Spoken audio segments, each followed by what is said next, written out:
బ్రిటన్లో ఒక కొత్త ఆందోళన స్టార్ట్ అయింది.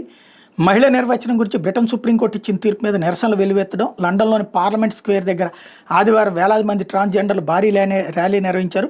పుట్టుకతో ఉన్న లింగం ఆధారంగానే మహిళగా పరిగణించాలని లింగ మార్పిడి చేయించుకున్న వారికి ఈ నిర్వచనం వర్తించదని బ్రిటన్ సుప్రీంకోర్టు గత బుధవారం తీర్పిచ్చింది. ఈ తీర్పు మూలంగా తాము హక్కులను కోల్పోతామని ఆందోళన గురైన ట్రాన్స్జెండర్లు మూకములుగా ఆందోళనకు దిగారు. మరుగుదొడ్లు, దుస్తులు మార్చుకునే గదులు, ఆసుపత్రి వార్డులు తదితర సేవలు వినియోగించుకునే విషయంలో ఈ తీర్పు ప్రభావం చూపనుందని వాళ్ళంతా ఆందోళన చెందుతున్నారు. పుట్టుకతో ఉన్న లింగం ఆధారంగానే ఈ సేవలన్నీ వర్తిస్తాయని కోర్టు పేర్కొనడమే దీనికి కారణం. ఈ తీర్పు తర్వాత స్త్రీల మరుగుదొడ్ల లింగ మార్పిడి మహిళలు వినియోగించుకోలేరని, ఆసుపత్రిలోని మహిళా వార్డులు, మహిళా క్రీడా బృందాల్లోనూ వారికి చోటు దక్కకపోవచ్చని సమానత్వ మానవ హక్కుల కమిషన్ ఆందోళన వ్యక్తం చేసింది.